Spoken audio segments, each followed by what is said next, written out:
Is the Walmart streaming device, the ONN streaming stick, worth the cost?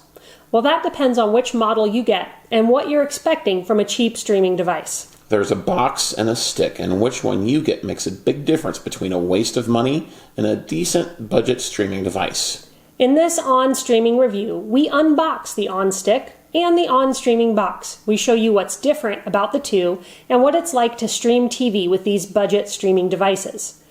Alright, now we recently purchased both the Walmart streaming stick or streaming dongle and the Walmart streaming box. We wanted to install and test what it's like to stream live TV with both devices, so we could help cord cutters like you decide which one, if any at all, are worth the price. Yeah, so let's start with price. The ON Stick retails for $25 at time of filming. We were able to buy it on sale for $14.88. And while the ON box retails for $30, we were able to get it on sale for $19.88, which was great. Either way, they are both budget options at the lowest end of the streaming device spectrum. Yeah, now let's look at what's in the box for each device. First, we just have to note that the packaging was oddly different for the devices. The stick came in flimsy plastic packaging, and the box came in frustrating cardboard packaging. Now, I'm not sure why they went with a different look. Maybe they thought the cardboard packaging was an upgrade.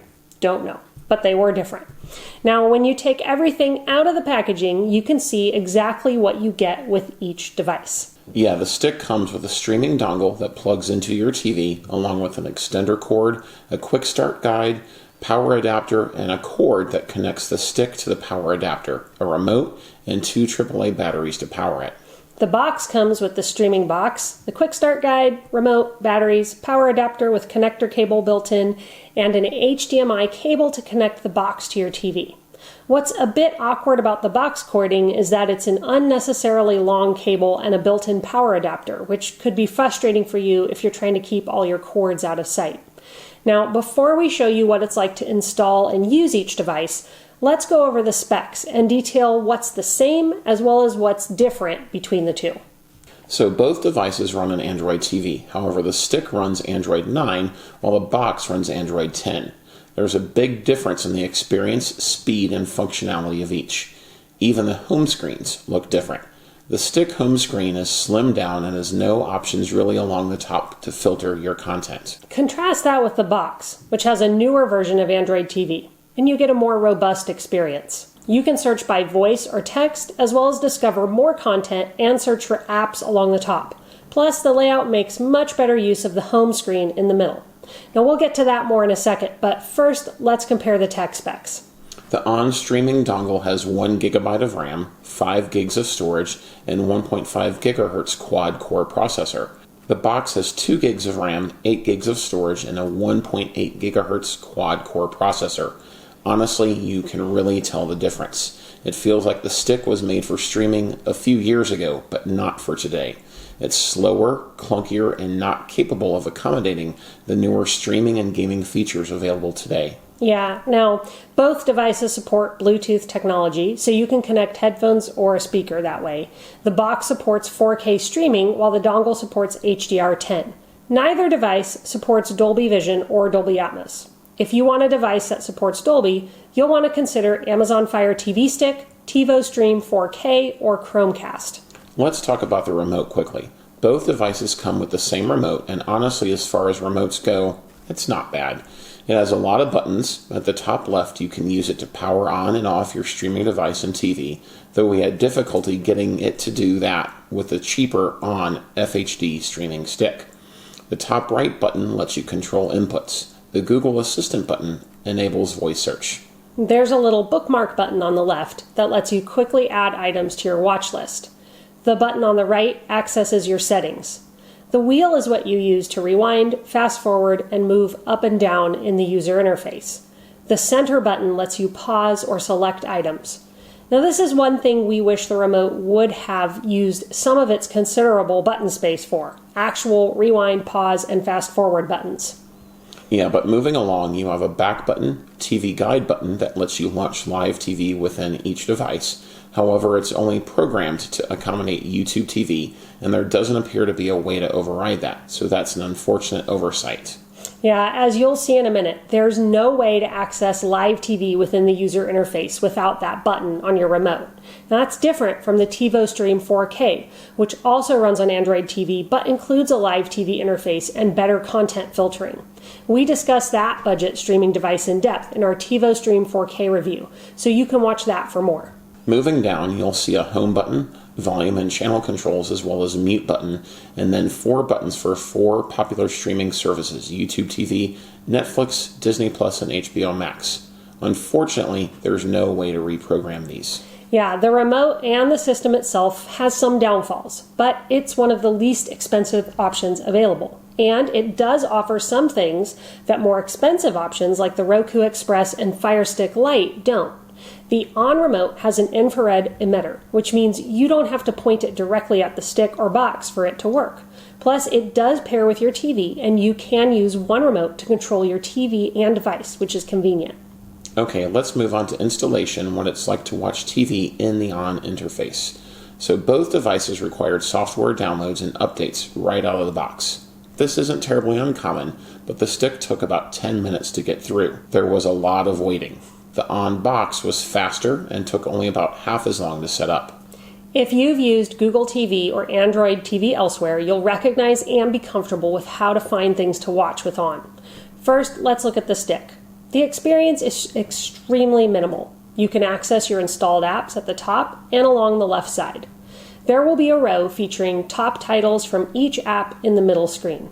Along the top, you'll have the ability to search for titles by voice and text. In the top left will be your settings area where you can access your account. Our biggest complaint about the ON stick interface is how long it takes to load things. For example, the first time we loaded Netflix, it took a full 30 seconds before the app launched and we could watch something. That's just too long for someone impatient like me.